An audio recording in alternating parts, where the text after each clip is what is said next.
नमस्कार बच्चों। इससे पहले हमने कविता नंबर 5 गुरुबानी गुरु नानक जी द्वारा लिखित, इसके बारे में हमने पहले एक लेक्चर में उनका परिचय और पहला जो परिचय है उसके बारे में देखा था।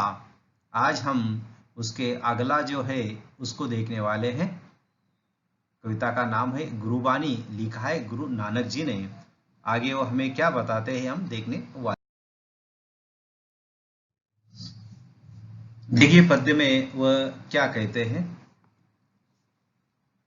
जली मोह घसी मसी करी, मति कागज करी सारो, भाई कलम करी चितु लेखारी, गुरु पूछी लिखो विचारी, लिखो नाम सलाह लिखो, लिखो अनंत न पारावार। अभी इस दूसरे परिच्छेद में वह क्या बताते हैं ये हमें देखना है। देखिए पहले हम उसको ये जो शब्द है उसका अर्थ समझ लेंगे। यानी इसमें यहाँ पर दिया है उन्होंने, जली मोह घसी, मसी अर्थ होता है शाही, मति यानी बुद्धि, सारू यानी अच्छा, भाई यानी प्रेम भाव, चितु यानी चित्त, लेखारी यानी लेखक, पूछू यानी पूछ कर, मतलब लेखक ये कवि जो है इसमें क्या बताते हैं हमें देखना है कि गुरु नानक जी कहते हैं कि मोह को जलाकर और घीस कर स्याही बनाना चाहिए। जो मोह है उसे जलाना चाहिए और घीस कर उनकी स्याही बनाना चाहिए। अपनी बुद्धि को श्रेष्ठ कागज समझो। उन्होंने कहा है कि अपनी बुद्धि को ही श्रेष्ठ कागज समझो। प्रेम भाव की कलम बनाओ। जो प्रेम भाव की है उसकी कलम बनाइए, इस तरह से वह हमें बताते हैं। चित्त को लेखक समझो। जो चित्त है उसे लेखक समझो और गुरु से पूछ कर लिखो। यानी गुरु से पूछकर लिखना चाहिए। क्या लिखना चाहिए? नाम की स्तुति। जो गुरु नाम है उनकी स्तुति करना चाहिए, नाम स्मरण करना चाहिए, हमेशा अच्छे सत्संग करना चाहिए और गुरु जैसे कहेंगे उन्हीं के साथ चलना चाहिए। गुरु के पद चिन्हों के अनुसार अपना मार्ग क्रमण करना चाहिए। ये हमें इस दूसरे परिच्छेद में वो बताने की कोशिश करते हैं। साथ ही सच्चाई भी लिखो कि, साथ ही उन्होंने ये सच्चाई लिखने के लिए कहा है कि प्रभु का ना कोई आदि है और ना ही कोई अंत है। जो प्रभु जी है, गुरु है, उनका ना कोई आदि होता है ना कोई अंत होता है। गुरु हमेशा हमारे साथ में रहते हैं और गुरु के अनुसार चलने के लिए हमें वो बताते हैं कि अच्छे राह पर चलना चाहिए। गुरु जिस तरह से नाम बताते हैं उसी के अनुसार हम चलेंगे तो हमारा अंत का पारावार नहीं रहेगा, हमें चारों तरफ आनंद ही आनंद मिलता रहेगा। ये उन्होंने इस दूसरे दोहे में, दूसरे जो परिच्छेद है उसमें बताने की कोशिश की है। अब वो तीसरे में क्या कहते हैं देखिए। मनरे अहिनिसी हरि गुण सारी, जिन लिखिनो पलु नामो न बिसरे, ते जन विरले संसारी। ज्योति ज्योति मिलाए श्रुति श्रुति संजोगो, हिंसा उनमें गतु गाए नहीं सहसा सोगो। गुरुमुख जिसु हार मनी बसे, तिसु मेले गुरु संजोग। अब इस दूसरे में वह क्या बताते हैं हमें देखना है। इसमें जो शब्दार्थ है उनके अलग अलग, उसके बारे में हम देखेंगे किसी क्या कहते हैं। अहिनिसी, अहिनिसी म्हणजे दिन रात। गुरु का नामस्मरण मन में दिन रात करना चाहिए, वो बताते हैं। सारी मतलब स्मरण करना। जिनु यानी जिने, यानी बताते हैं वह हार यानी माला, मेले यानी मिले, और किस तरह से वो इसमें क्या बताना चाहते हैं ये हम देखेंगे। कि देखिए वह कहते हैं इस पद्य के माध्यम से कि हे मन यानी हे मनाचा मन, तू दिन रात भगवान के गुणों का स्मरण कर। हे मन, अहिनिशी यानी दिन रात, हरि गुण गसारी मतलब भगवान के गुणों का स्मरण करना चाहिए, दिन रात भगवान के गुणों का स्मरण करना चाहिए, जिन्हें एक क्षण के लिए भी ईश्वर का नाम नहीं भूलना चाहिए। एक पल भर के लिए भी ईश्वर का नाम स्मरण नहीं भूलना चाहिए। संसार में ऐसे लोग बिरले ही होते हैं जो ईश्वर का नाम स्मरण करते हैं, ऐसे संसार में लोग बिरले ही होते हैं, ऐसे हमें यहाँ गुरु नानक जी बताते हैं। वह कहते हैं कि भगवान का नाम स्मरण करना चाहिए, क्षण भर के लिए भी गुरु का नाम नहीं भूलना चाहिए। संसार में ऐसे लोग बिरले होते हैं, ये सबकी बस की बात नहीं है। ऐसे बिरले लोग इस संसार में होते हैं जो कि ईश्वर का नाम स्मरण क्षण भर के लिए भी नहीं भूलते हैं। अपना ध्यान उसी ईश्वर को लगाइए और उसकी ज्योति से तुम भी प्रकाशमान होना चाहिए।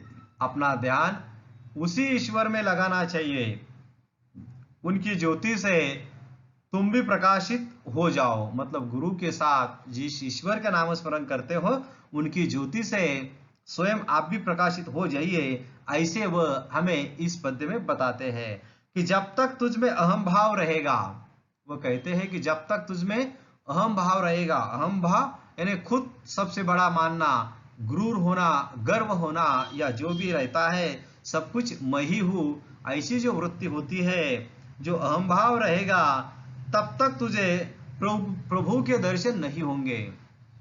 हमारे यहाँ गुरु नानक जी कहते हैं कि जब तक मनुष्य में अहम भाव रहता है तब तक प्रभु के दर्शन नहीं होते हैं, नहीं हो सकते हैं।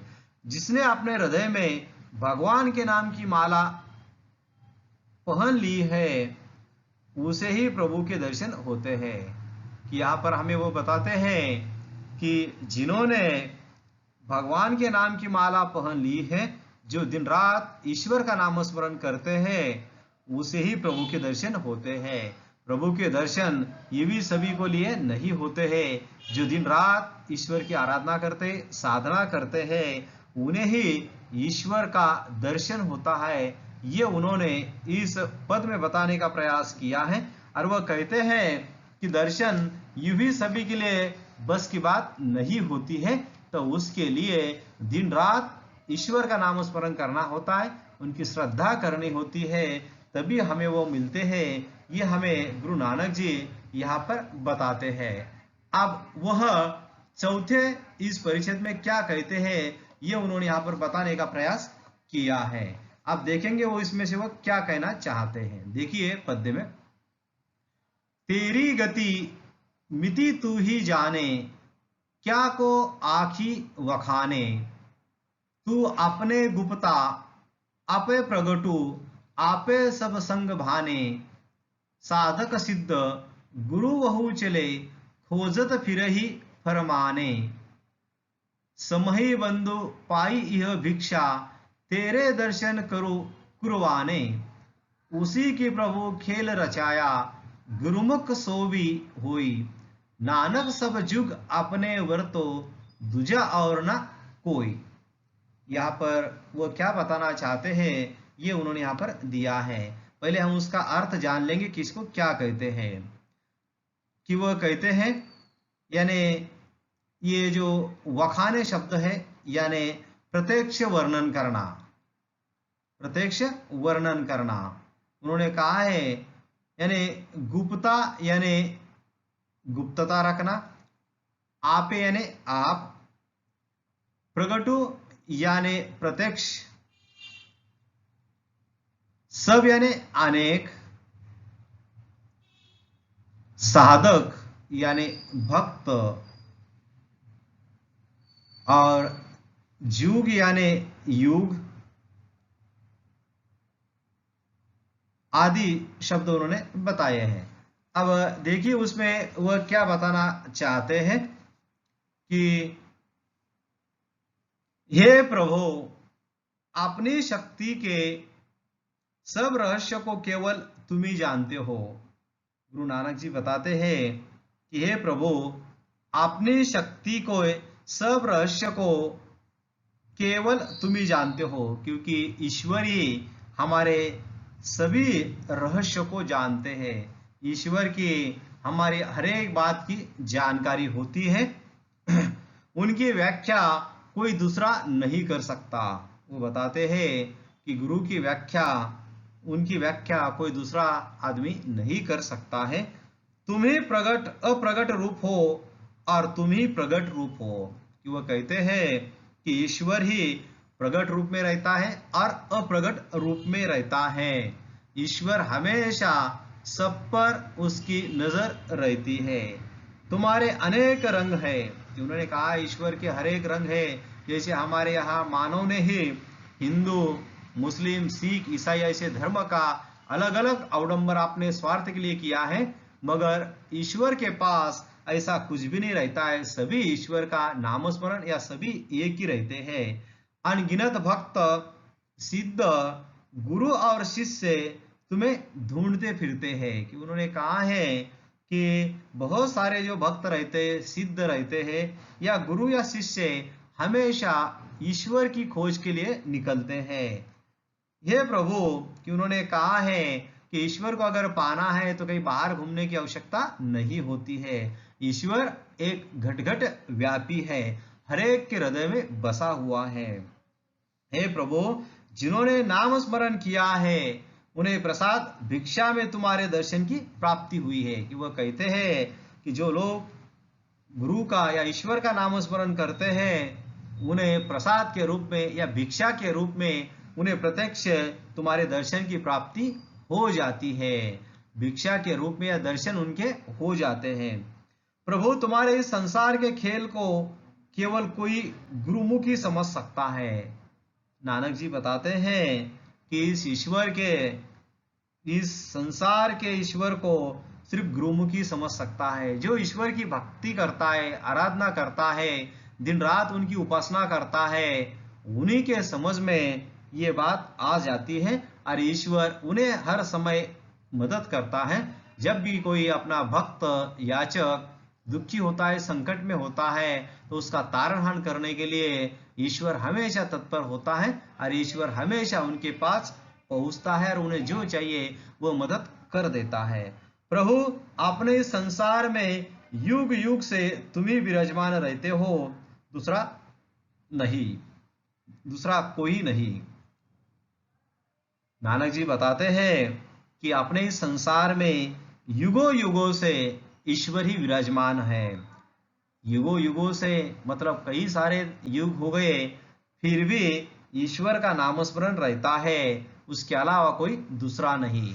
क्योंकि उन्होंने बताया है कि आज तक इतने सारे यानी युग हो गए, मगर हमेशा ईश्वर का नामस्मरण आगे चलता रहता है। ना उसका आदि होता है ना अंत होता है, हमेशा उनका नामस्मरण आगे चलता रहता है। और इसी तरह से उन्होंने ईश्वर का बड़ा महत्व हमारे सामने प्रस्तुत किया है और वह इस दोहे के माध्यम से उन्होंने यहाँ बताने का प्रयास किया है। गुरु नानक जी ने बहुत अच्छे शब्दों में, सरल शब्दों में यह बताने का प्रयास किया है।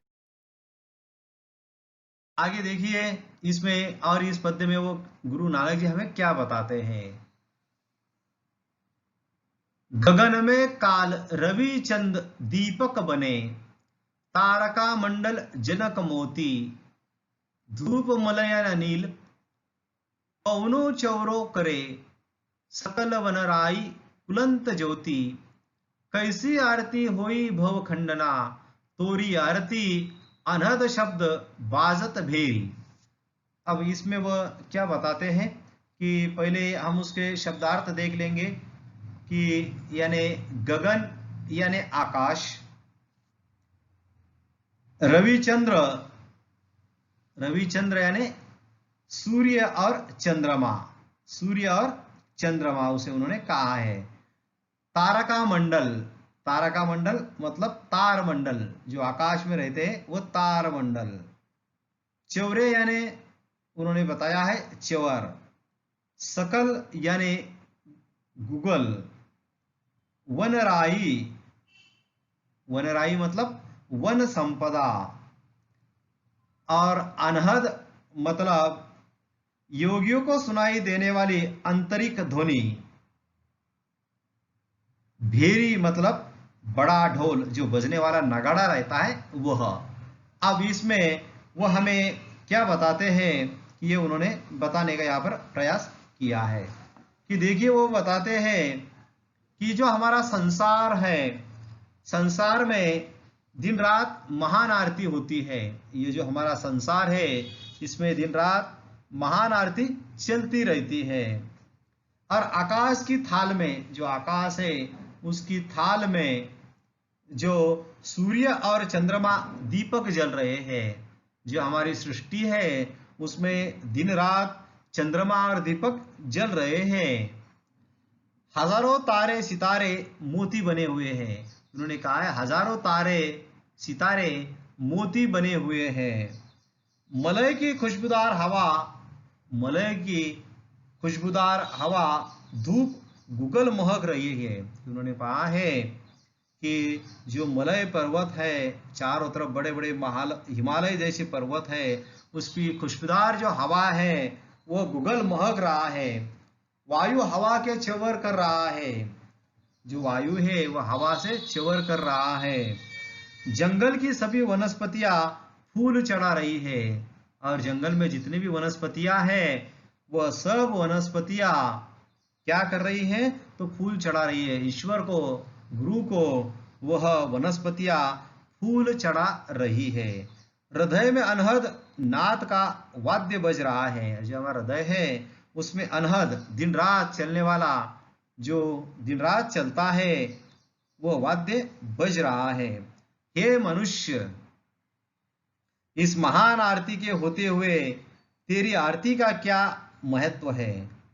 कि वह ईश्वर इस साधक से कहते हैं कि इस महान आरती के होते हुए ए मनुष्य, इतनी बड़ी मेरी आरती होती है और इसमें आरती होती हुए तुम्हारे मनुष्य की आरती का कोई महत्व नहीं है। अर्थात भगवान की असली आरती तो मन में उतारी जाती है। भगवान की असली आरती मन में उतारी जाती है, मतलब भगवान का नामस्मरण मन के अंतर्गत किया जाता है। और श्रद्धा ही भक्त की सबसे बड़ी भेंट होती है। और श्रद्धा जो रहती है वही ईश्वर, श्रद्धा जो रहती है वही भक्त की सबसे बड़ी भेंट रहती है। और इसमें गुरु नानक जी बताते हैं कि ज्ञान की कोई सीमा नहीं रहती है। विभिन्न क्षेत्र में भिन्न भिन्न प्रकार के ज्ञान की आवश्यकता होती है। ये ज्ञान हमें किसी न किसी व्यक्ति से मिलते रहते हैं। जिस व्यक्ति से हमें यह ज्ञान मिलता है वही हमारे लिए गुरु होता है। बचपन में बच्चों का पालन पोषण कर उसे बड़ा करके बोलने और चालने और बोली भाषा सिखाने का काम माता करती है। इसलिए माता हमारी गुरु हो जाती है। उस समय वह बच्चे की गुरु हो जाती है। बड़े होने पर बच्चों को विद्यालय में शिक्षक से ज्ञान प्राप्त होता है। जब बड़ा हो जाता है तब बच्चों को विद्यालय में शिक्षक से ज्ञान प्राप्त होता है। पढ़ लिखकर जीवन में पदार्पण करने पर हर व्यक्ति को किसी न किसी अपने कामकाज करने का ढंग सीखना पड़ता है। जब हम बड़े हो जाते हैं संसार में तो हर एक किसी से हमें ज्ञान सीखना पड़ता है। जब हम बड़े हो जाते हैं तो कोई ना कोई ज्ञान हम अवश्य हर एक से पा लेते हैं। इस तरह के लोग हमारे लिए गुरु बन जाते हैं। इस तरह से हर लोग से हम जो भी लेते हैं वो गुरु हमारे ज्ञान लेते हैं तो वो हमारे गुरु बन जाते हैं। मनुष्यों को गुरुओं से सीखकर विभिन्न कलाओं में पारंगत होते हैं। मनुष्य गुरुओं में सीखकर विभिन्न कलाओं में पारंगत हो जाते हैं। बड़े बड़े विद्वान, विचारक, राजनेता, समाजशास्त्री, वैज्ञानिक, अर्थशास्त्री अपने अपने गुरुओं से ज्ञान प्राप्त करते ही महान हुए हैं। जितने भी आज वर्तमान में हम देखते हैं विद्वान है, विचारक है, राजनेता है, समाजशास्त्री या वैज्ञानिक हो या अर्थशास्त्री हो, अपने अपने गुरु से उन्होंने ज्ञान प्राप्त किया है। और अच्छी शिक्षा देने वाला गुरु होता है।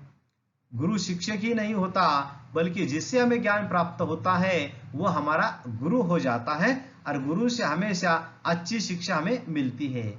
गुरु की महिमा अपरंपार है। ये गुरु की महिमा अपरंपार चलती आ रही है। जैसे हमने देखा है स्वामी विवेकानंद जी के गुरु, हमने देखा है कि उनके गुरु जो थे कि उन्हें परमहंस जी ने उन्हें शिक्षा दी थी और वो अच्छे गुरु बने थे। इसी तरह ये गुरु शिष्य का नाता युगों युगों से चलता आ रहा है। जैसे द्रोणाचार्य ने अर्जुन को शिक्षा दी थी, तो ये गुरु दक्षिणा के रूप में चलता आ रहा है। गुरु हमें गलत या सही का भेद करना सिखाते हैं। गुरु हमें अच्छा कौन सा है और बुरा कौन सा है ये भेद सिखाते हैं। वे अपने मार्ग से भटके हुए लोगों को सही मार्ग दिखाते हैं, और जो लोग अपने राह से भटक जाते हैं उन्हें सही रास्ता दिखाने का काम गुरु ही करते हैं। सच तो यह है कि गुरु के बिना ज्ञान नहीं होता। सच बात तो यह है कि गुरु के बिना हमें ज्ञान नहीं होता है। गुरु नानक जी का कहना है कि बिना गुरु के मनुष्य को ज्ञान नहीं मिलता। मनुष्य के अंतःकरण में अनेक प्रकार के मनोविकार होते हैं। मनुष्य के मन में बहुत सारे मनोविकार होते हैं जिन्हें वशीभूत होने के कारण उसे वास्तविकता के दर्शन नहीं होते। वह अहंकार में डूबा रहता है और उसमें गलत और सही का विवेक नहीं रह जाता। ये मनोविकार दूर होते हैं तो गुरु से ज्ञान प्राप्त होने पर ही। जो हमारे बीच में जो विकार रहते हैं वो गुरु का ज्ञान प्राप्त होने पर ही वो दूर हो जाते हैं। यदि गुरु के प्रति सच्ची श्रद्धा और उनमें पूरा विश्वास होता हो तो मनुष्य के अंतःकरण के इस विकारों को दूर होने में समय नहीं लगता। मन के विकार दूर हो जाने पर मनुष्य में सबको समान देखने की दृष्टि भगवान से उत्पन्न हो जाती है। जब मनुष्य के अंतर्गत जो मनोविकार रहते हैं जब दूर हो जाते हैं तो दृष्टि समान देखने वाली दृष्टि हमें प्राप्त हो जाती है। उसके लिए ना कोई बड़ा होता है ना छोटा होता है, ना ऊंच ना नीच रह जाता है। जब हमारे पास के जो विकार दूर हो जाते हैं तो हम समदृष्टि होते हैं, समान दृष्टि से देखने वाले होते हैं। उसे मनुष्य में ईश्वर के दर्शन होने लगते हैं, और ऐसे मनुष्य में ईश्वर के दर्शन होने लगते हैं। उसके लिए ईश्वर की भक्ति ही सुगम हो जाती है, और उसके लिए ईश्वर की भक्ति भी सुगम हो जाती है। गुरु नानक ने अपने पदों में इस बात को सरल ढंग से कहा है। इस तरह से गुरु के प्रति सच्ची निष्ठा और भक्ति भावना से मनुष्य श्रेष्ठ मानव बन जाता है। और हमें गुरु नानक जी ने यही बताने का प्रयास किया है कि मनुष्य ने हमेशा गुरु के अनुसार, गुरु जैसा बोले उसी तरह से चलने का कार्य करना चाहिए। तो इस तरह से बच्चों अपने को गुरु नानक जी ने गुरु बानी इस पद्य के माध्यम से बताने का प्रयास। धन्यवाद।